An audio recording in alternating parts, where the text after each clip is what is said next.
Всем привет! Я собираюсь сделать один из самых простых видов праздничного декора. Такими бумажными шарами-помпонами можно украсить помещение на любой праздник, день рождения, Новый год и даже на свадьбу. В качестве материала используют тонкую цветную бумагу тишью, которую еще называют папиросной, гофрированную бумагу, она же крепированная, или обычные столовые салфетки. Сначала я решила попробовать сделать помпон из салфеток. Этот вариант самый простой. Салфетки надо расправить и сложить стопкой. Можно взять от 10 до 20 штук. От этого зависит пышность помпона. У меня 20. Теперь складываем стопку салфеток гармошкой. Если взять около 10 штук, то мы получим не пышный шар, а скорее цветок, лепестки которого будут свисать вниз. Размеры салфеток также бывают разные. Мои имеют стороны 24 на 24 сантиметра. Значит, и шар будет диаметром 24 сантиметра. Если надо сделать большой помпон, берите большие салфетки со сторонами 33 сантиметра. Гармошку посередине связываем ниткой или шнуром. Конец оставляем длинный, чтобы шар потом можно было подвесить. Кончики гармошки закругляем или заостряем. Если такую толщину бумаги ножницы не берут, то обрезаем каждую складку отдельно. Осталось шар распушить. Для этого нужно отделить слои бумаги друг от друга. Отгибаем часть складок вверх и разделяем на отдельные слои. Не пытайтесь сразу отгибать по одной салфетке, так вы скорее всего порвете нежную и тонкую бумагу. Лучше разделить всю толщину салфеток на части, а потом уже расправлять по одной. Справившись с одной стороной, переходим ко второй.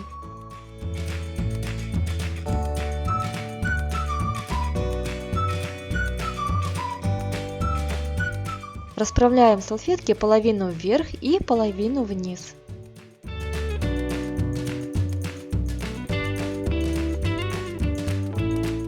Шар готов, можем его подвесить. Помпон такого цвета и с круглыми лепесточками напоминает мне пион. Но шар можно делать не только одноцветным, а и пестрым. Попробуем использовать салфетки разных цветов. Гармошку делаем так же, как и в предыдущем примере. Но края хочу более заостренные, поэтому не округляю, а срезаю на угол.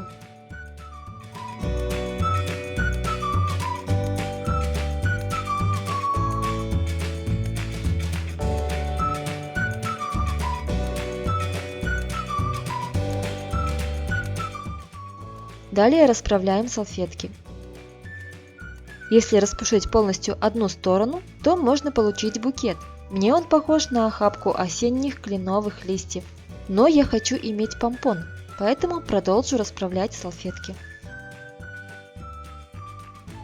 Подкупает простота и дешевизна помпонов из салфеток. Но есть только один недостаток. Шару из квадратных листов не хватает пышности, поэтому слева и справа есть небольшие промежутки между рядами лепестков. Если это для вас не критично, то такой способ вам подойдет. Но если нет, можете разрезать салфетки пополам и сложить гармошку по ширине. Лучшие пропорции, когда ширина в 2 раза меньше длины. Но тогда диаметр помпона будет вдвое меньше. Если вас это не устраивает, тогда берите гофрированную бумагу или бумагу тишью. У меня есть только гофрированная, поэтому использую ее.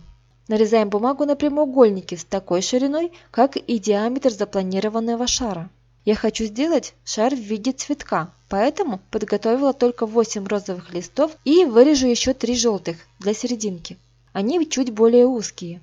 Теперь складываем по ширине так же, как раньше салфетки.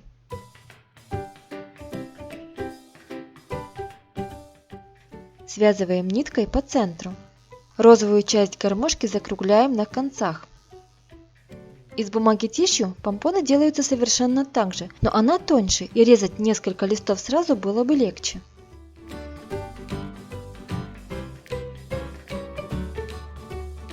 Слои серединки отгибаем вверх и делаем ряд параллельных надрезов, как будто бахрома. Расправляем их к центру.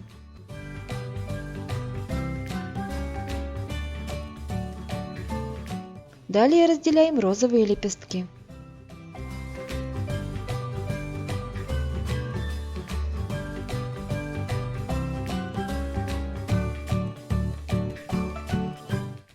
Получился пышный цветок и никаких промежутков слева и справа. Такой декор под силу всем. А разнообразие выбора материала, цвета и размеров позволит изготовить украшения на любой вкус и на любой случай. Пышные шары-помпоны будут уместны и в комнате, и в саду, и даже в зале ресторана. Если было интересно, ставьте лайк и подписывайтесь на канал. Будем мастерить вместе. А теперь спасибо за внимание и до встречи в следующих видео.